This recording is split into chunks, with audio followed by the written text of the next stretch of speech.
My wife and I are both Indian, and we've been married for 4 years in an age gap marriage. Prior to meeting her, I had given up all hope of marriage or any kind of partnership because I felt I was not built for relationships, and she had never dated before meeting me despite coming from a very ethnically diverse area where she openly expressed how her interests were always leaning towards non-Asian men. We're both educated professionals, and I adore her more than anything else in the world. She completes me. This gives me hope, assists and leads me. My closest friend, lover, and wife all rolled into one, and I couldn't imagine life without her, despite my playful immaturity with her, which can grate on her at times. We were going through a hard spell in our marriage around 7 months ago, where we were both working all the time and thus not making enough time for one another. It resulted in us bickering a lot, going to bed furious with each other for weeks, no physicality, and despite efforts to reconcile, we both got extremely upset, she especially. This went on for almost 2 months, and despite our lack of time together and our squabbling, I had never seen her unhappy. She has been working later, bringing back gifts and food for us both. We are physically more active and are not getting lost in our disputes about not spending enough time together, and she is overall happier. She was in the shower one night and had brought her phone inside, but had plainly neglected to lock the door. I crept in silently to scare her and found she had propped up her phone to FaceTime someone else while she was in the shower. So I backed out gently and silently closed the door again. I have no idea who he is, where they met, or how this happened, but it was clear from what he told her on the phone that there was a deep connection between them. He wasn't Asian.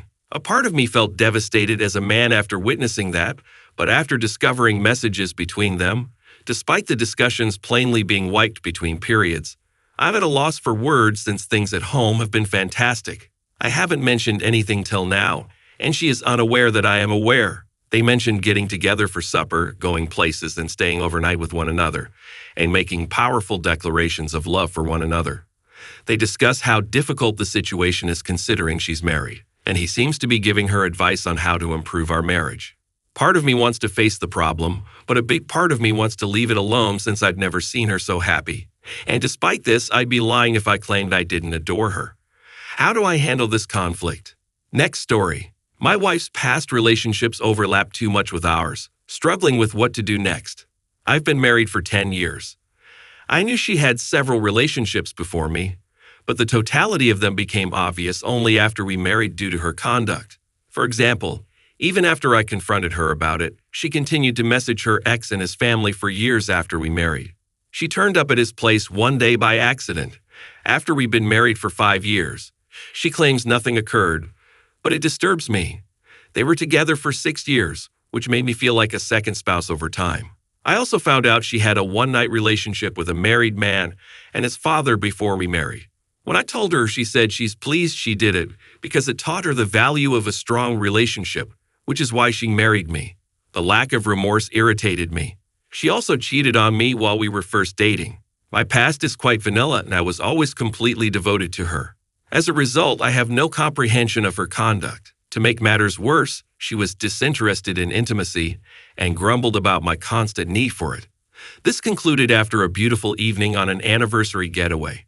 I believed we were going to make love, and she was so upset that she urged me to go find another lady and have intimacy with her instead. She later apologized. After that day at her ex's residence, something snapped for her and she changed drastically for the better. She's been an amazing wife and has transformed into the lady of my dreams in every way except one. I can't get over what she did and how she treated me those first 5 years. So even after therapy and counseling, I'm still lost. All I know is that I'm sick of the pain. It seems unjust that she was able to do whatever she wanted for years without remorse while I suffered the emotional effects. I want to get back at her for making me feel like this for so long. I don't want to leave or cheat, but I also don't want to live like this any longer. How can I get rid of this stuck feeling?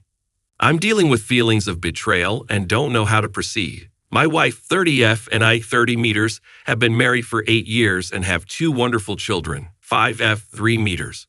Our partnership has always been founded on trust, but recent events have caused me to reconsider our whole connection. We were playing Yahtzee, and the game was getting close. We were down to our final 2 turns, and my wife still needed her Yahtzee, 6 and 3S. My wife received 3 1s, 1 6, and 1 3 on her first roll of the turn. I wonder if she'll go for her 6 or her 3s. I thought, but she opts for a Yahtzee and even states out loud, I'm going for my Yahtzee. It's a risky approach, but she must have been feeling lucky. Her second roll produces no meaningful results. But then, rather just rolling 2 dice for a 1/36 chance of snake eyes and a Yahtzee, she takes up all 5 dice and rolls them. She rolls 3 1s again on what should have been her final roll. Instead of being honest and finishing her turn with a 0 in one of her remaining 3 lines after her third roll, she throws the dice 2 more times, plainly violating the sacrosanct rule of just 3 rolls. When I challenged her, she flatly denied it, stating she had only rolled 3 times. It was concerning how easily she rejected my worries. Your first roll had 3 1s. And you just said, I'm going for my Yahtzee, I remarked. I thought you were insane since you still needed your 6s and 3s, but agreed to play Yahtzee. Then you rolled 2 dice and got no 1s.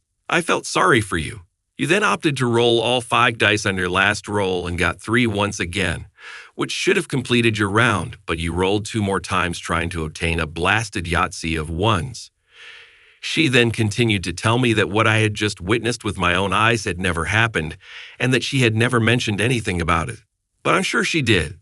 The lady I thought I'd known for 16 years, and with whom I have 2 children, attempted to make me doubt my own sanity like Russell Crowe in A Beautiful Mind.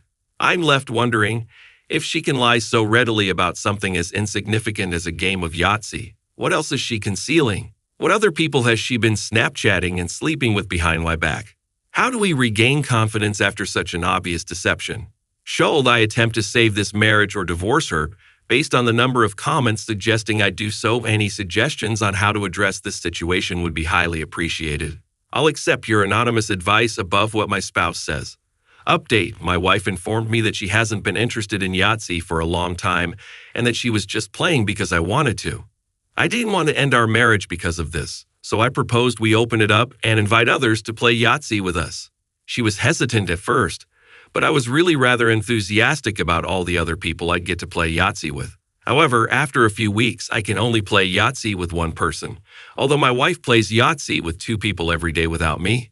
I told her I wanted it to be just she and me playing, but she refused, saying it was the most fun she had playing board games since before we were married. You can't, I suppose, close Pandora's box once it's opened. Next story. Wife 34F, me 32M. The wife had an online intimate emotional affair thing going and is completely unremorseful. Wife had emotional intimate affairs online and is unremorseful. She also uses international dating sites. She genuinely preferred a screen to me. She stated she was leaving in a few of months anyhow, or I don't know. I believe I played a role in it. I never set limits. I watch adult movies sometimes. It doesn't mean anything, guys just do. It's different for women. I even gave her forgiveness, but it was just a stepping stone to the real thing, at least on the surface. I'd never be able to get the truth out of her. I should have told her and snooped her phone some more beforehand, but I had to tell her right away when I saw the alerts in her emails. I recently discovered our wedding vows. How can she look at vows and still do it? I guess I need it. I want to see more of that sickly coldness. I want this to hurt so deeply that I turn into a man that no woman would ever reject again. Did I forget to add that it began 1 month after my brain surgery?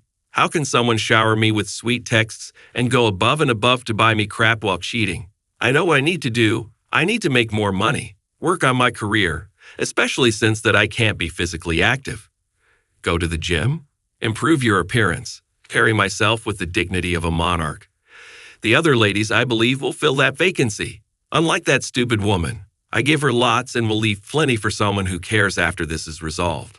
Also, how can I remove that speck of me that still wants to repair things and hopes she'll return? Thank you for listening to the story to the end, and if you like it, please support us with a like as well as subscribe to our channel. Write in the comments what you think about the story.